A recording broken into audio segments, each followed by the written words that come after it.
Boy, good morning! Cagayan de Oro, 100.7.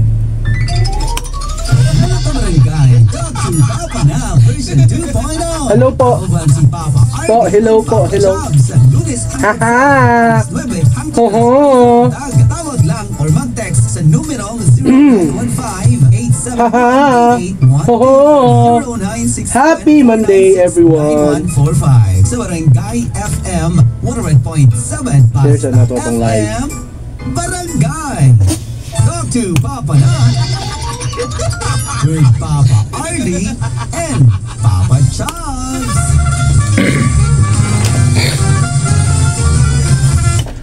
Papa Chubbs, na lang ko gustong i-clarify ni mo ba? Labi na nga, namino atong higala nga taxi driver, Papa Chubbs, no? Ang singala to? Katong tong pakitong kitong. Ay, pagpangalit kaya na, receive ko na ko yung pangalan din eh. Salamat tayo sa mga gakalingaw sa... Pretty Boy Taxi! Oy, Pretty Boy, good morning ni Pretty Boy, Morning. Ba kay ngalan sa taxi? Salamat kayo, gakalingaw mo ha, kay... Although lugar ang among tuyog tinguha, mga kabarangay, di man para maglingaw, kundi ang magkuan man, maghatag og balita, sir. Balitang si Jason Gores. Jason, good morning! Sa iba, maglibog ka ni Papa Chubbs ba? Halimbawa, lugar na kay buhaton. Kung imong buhaton diretso, inong kag impulsive. Unya, kung dili nimo buhaton, kay mayon ka, unya na lang. Kaya to inon ka og kanang tapulan. Manyana habit. Usa mo labi asa. Wala makapagdala ka ba? Asa mo nito. Usa mo gisaktuhan na ni Papa Chubbs. Wala lugar ani di. Di ba? Ikaw buhaton ni pa kana buhaton diretso, ikaw ba impulsive ka mo buhat ni ka diretso ba? Pero pag implement diretso. Implement mo diretso. Pero pag di mo nimo implement, bika diyan na lang ni kay ato sa ning tanawon. Kapo yan ni mo manyana habit ba ka. Nagpas. Nabaling uban nga lang. Mayor kasugod ka eh. Ang tawag ka na intro boys. Bitaw mga kabarangay, ngano ka na no? Kinanglan ba yun nga uptick kita karon mga kabarangay tungod kay daghang kay gapangawala diri sa Pilipinas. Sa grabe connection do. Gabi nga connect mo. Di ka wonder kung unsa man ang wala? Wala. Kabantay mo mga kabarangay. Natay mga nangakita sa Facebook na kuan, mga post, mga missing persons. I don't know if it's true or not mga kabarangay, but kung tinuod manggalina unsay indication na Papa Chubbs. Sa one time nakakita kong post na missing. Pero pagkataon-taon pa parts ni-reply naman ang katong gipangita. Ni-reply naman siya. Tsaka ayaw na og post. Mo galing. Naaraman ko diri. Ako kay napil kong kabilar-bilar sa akong classmate sa una mga barangay. Papa Chubbs nagpatabang. Pardi na magi ka sa media.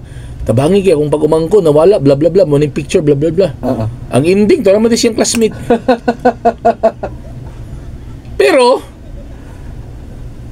nagkuan siya. I will not say nga nag-trending pero engaging siya kay daga nag-share. Na mga nag-comments, na mga nag-conversation dito sa comment section. Napoy ga kuan sa ilahang mga opinion dito nga uso na daw kuno na nanigangawala. Nya kita mag-wonder sa data. What is happening in the society?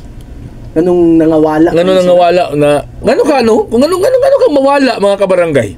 O prayaaning incident last October 26.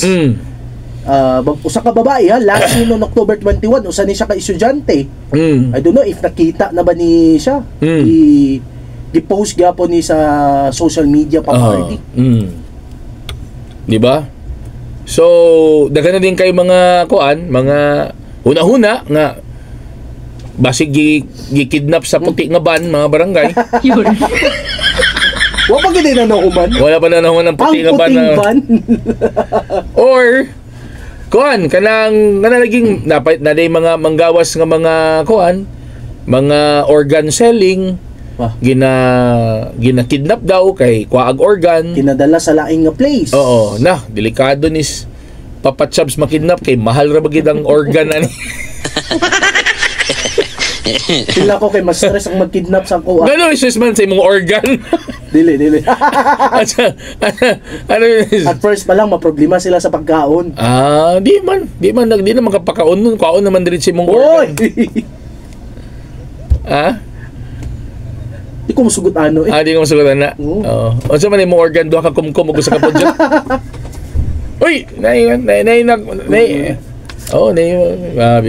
nga organ, kaya tingog man. Ay! Kastilan. There are, according sa data, mga kabarangay, accordingly, approximately, 35,000 are reported missing each year in the Philippines. Papa Chubs. 35,000. Pero dili na ingon nga ma-alarm ka kay not all of those numbers are gi-kidnap or gikuhag organ or whatever. Uban na kuan lang. Nagtanan. Ay nagtaban o utangan. Pero alarming mo kayo, labi nag-post sa Facebook bitaw. Oo. Magpanik na ang mga tibok pamilya ana, o siyempre ikaw pud nga makakita. Oo. O unlike sa katong imuhang gi-post the other month. Oo. Na mga classmates niya to na taranta. Bago pa man ako ni nakita si ko nasa di siya karon na. Nabi ako sa kay last scene. Ang ending day kay naraman day kilid-kilid mga kabarangay. Pero nalubat lang ang cellphone, naka-update. Kay i-post nila nga missing dito sa gabi Last scene dito sa mga alas 7 sa buntag. Mao galing. Dapat kung mawala mo balihon ninyo yung sinina. Kaya uso na sa wala mo. Wala. Gimino. Sige itong balihon na itong sinina kay gimino ta. Bisa ka lang magsaka kag building ba? Kaya daghan kay mga floors. So ni balik-balik naman si kantor naman ni perminti baliya imong sanina. But anyway, mga barangay, sa 35,000 nga missing persons in the Philippines each year, 2,300 ana Papa Chubs mo na karon. 2,300 na ang wala inagid nakita. 2,300 since the 1970s. Ang hantog karon wala na. Asa ka ni sila? Hala, tuwa sa laing dimension. Tuwa sa laing dimension daw, Papa Chubs. Anyway, mga barangay, karon na itong pangutana, kining mga post sa Facebook ng mga missing persons, mga kabarangay, mga missing people. How legitimate kining nga mga post, mga kabarangay? Kaya kung ako lang dapat dito kumutan-aw sa website or social media sa atong kapulisan. Dito ko kay kasi ma-report man na dito. Mo to say, pero kada makita nimo diya nga mga gipampost sa social media, sometimes we can ask its legitimacy kung legitimate ba siya or dili, di ba? Content kana siya. Man ako una kay karon na ba mga kabarangay? Honestly, di ba? Dili na nimo mahibaw-an sa panahon karon sa kabalo kung si tinuod. Tama, di nakakabalo kung si tinuod si dili, no? Buha nga, di nakakabalo.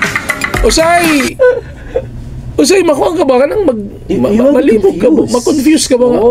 Tinuod ba ni? Kato lagi akong nakita, lagi din na lang ako i-mention, nakalimot na mo itong sa pangalan na to. Nag-post, gipangtag pag ang mga radio station pa party. Yun. Gipangtag. Pagkataod-taod, anay nag-comment dito, ayaw na sige post din ha, kay naara ko din ni. Mo galing. Kay ang first thing to do unta mga kabarangay kung na inyong pamino nga mawala, report ka dito sa police. The first step in a missing person case is to report with the police, because once a missing person report is once the missing person is reported, ang atong kapulisan mo initiate nag-initial investigation. Mag-search and rescue. Amod lang po ni mga tao karon mga kabarangay nga gihimo na magsumbunganan ng Facebook. Di masabtan po ako sila kay. Kasi it has an ability nga ma-share diretso. Na siya nasa yung mga gusto halimbawa, nananaw siya Quadcom, gisapot siya Facebook. Di ba? Di, ang mga rally karon wala na sa kanang mga palibot. Nasa Facebook. Nasa Facebook. Tapos, nag-away sila sa iyang bana, or yung asawa, or yung kuya, Facebook na sab. Facebook ba, no? Everything is Facebook. Gisapot siya sa iyang kauban sa trabaho. Di pa dumog-dumog lugar. Or gisapot siya sa iyang manager, Facebook.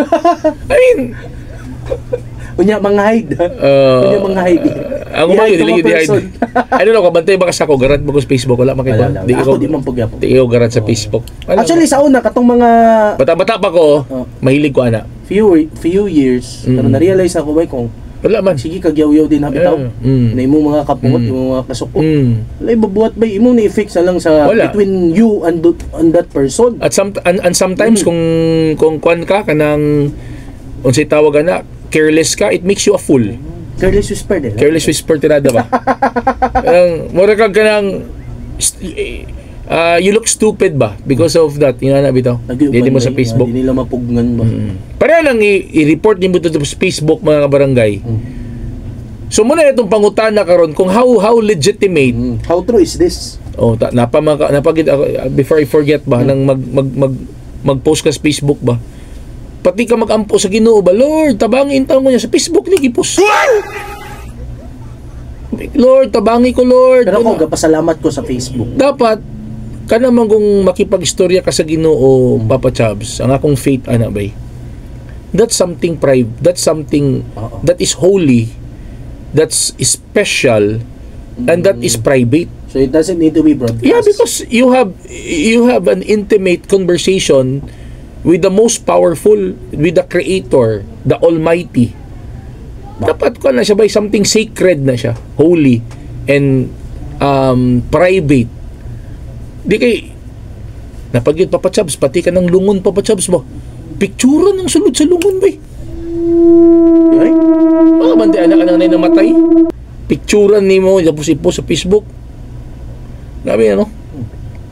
So, muna karon naglibog min doon ni Papa Chaps ko kini bang mga missing persons mga kabarangay. Unsa man ni kanang sa imong panglantaw mga kabarangay, tinuod ka ni or basig content lang ni mga kabarangay ba? O sige sa atong tinuod ka barangay. O sige sa atong pangutana on air online ba? Sige daw. O tinuod ba ni mga missing persons sa social media? Or content ra? Sa imong panglantaw kabarangay, tabangin mi ninyong explain kining mga missing persons nga atong mabasa. Tinuod ba gid ni nga missing persons or content lang ni mga kabarangay? Tawag or text mga kabarangay. 0915-871-8812 0967-496-9145. Join us or in our conversation sa atong FB page mga kabarangay. Barangay Family 9.7 Cagayan de Oro. Yun, nay comment diri nay nag-message diri your nara diri your Go Only 50 has expired. Expired na. Your honor. Sige. Tawag or text naman mga kabarangay. Among hulutan yung text join with us. Si panglantaw ninyo ni mga missing persons sa inyong kakakita, kakabasa sa social media. Legitimate ba ni mga kabarangay or content lang? Number 1 information and entertainment radio show in Cagayan de Oro City. Yon. Ginapaminaw nila mga kabarangay. Ginapaminaw nila. Kawawa ng pambansang tandem, ang Papa ng Bayan, Papa Hardy's in the house. O syempre, Teacher DJ, ang chubby pero tilawi. Dili lang sa number of music information entertainment FM station in the city of Golden Friendship, CDO. Basta FM.